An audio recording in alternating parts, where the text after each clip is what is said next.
వెళ్ళిపోతావు, అలా వెళ్తున్నావు అని వాళ్ళకి ఒక ఫ్రీడమ్ లాగేసుకుంటాం అనమాట ఫస్ట్ బెంచ్ స్టూడెంట్స్ని. బ్యాక్ బెంచ్ స్టూడెంట్స్ ఫ్రీడమ్ని ఎవ్వరు లాక్కోరు. ఎందుకంటే వాళ్ళ మీద ఎలాంటి ఎక్స్పెక్టేషన్స్ ఉండవు కాబట్టి వాళ్ళకి నచ్చింది చేస్తారు, వాళ్ళు పాజిటివ్గానే ఉంటారు.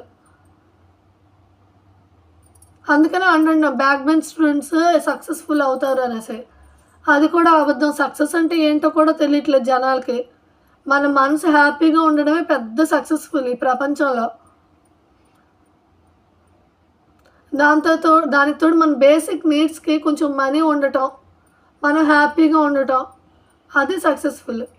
మన ముందు జనరేషన్ హ్యాపీగా ఉండడం, మన ముందు జనరేషన్కి సరిపడేంత నీడ్స్ని మనం ప్రొవైడ్ చేయడం, అప్పుడు మనం సక్సెస్ అయినట్టు. మన పిల్లలు మన దగ్గరికి వచ్చి ఎందుకు అన్నావమ్మా అని అడిగితే ఇంక మనం సమాధానం చెప్పలేము. అలాంటి సిచ్యువేషన్ మనం తెచ్చుకోకుండా ఉండటం పెద్ద సక్సెస్. ప్లీజ్ ఈ జనరేషన్ ట్రామాని ఇక్కడితో ఆపేయండి, మీతోనే ఆగిపోనివ్వండి. ఏ ప్రాబ్లమ్స్ ఉన్నా, టెన్షన్స్ ఉన్నా మీరు ఆ గడప వరకు వచ్చి ఆగిపోండి. ఒకవేళ వైఫ్ అండ్ హస్బెండ్ కూడా ఇద్దరు కూడా ఇంట్లో చండాలంగా ఉన్నా, ప్రతి చిన్న విషయం కొట్టుకుంటూ ఉన్నా ఇది కూడా ఆపేయండి. ఇంట్లో హ్యాపీ ఫ్యామిలీ ఉంచండి.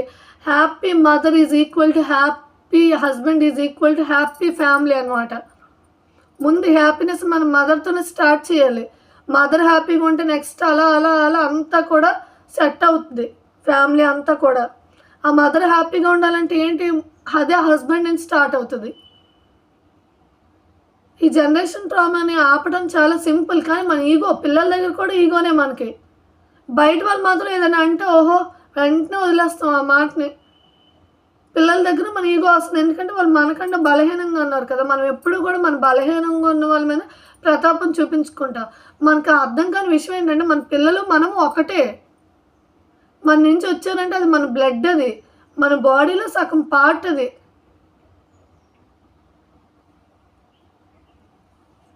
ఎక్స్పెక్టేషన్స్ అనేవి మీకు రీచ్ అవునప్పుడు మనం వాళ్ళని పిచ్చెక్కించేస్తాం. మీరు ఎక్స్పెక్ట్ చేసుకోవడం ఏంటండి, వాళ్ళని పిచ్చెక్కించేయడం ఏంటండి? వాళ్ళు ఎక్స్పెక్టేషన్ చేసుకొని వాళ్ళు అవ్వకపోతే వాళ్ళు బాధపడితే ఒక అర్థం ఉంది. మీరు ఎక్స్పెక్ట్ చేయడం ఏంటి, వాళ్ళు అవ్వకపోతే మళ్ళీ మీరు బాధపడడం ఏంటి? అసలు వినటానికైనా ఏమైనా బాగుందా ఇది?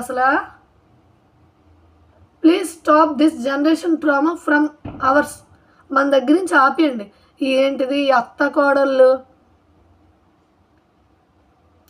కోడలు ట్రామా, ఈ హస్బెండ్ వైఫ్ ట్రామాస్, ఈ పిల్లల ట్రామాస్, ఇవన్నీ ఆపండి. వాళ్ళు ఎంత హ్యాపీగా ఉన్నారని చూడండి, అంతే.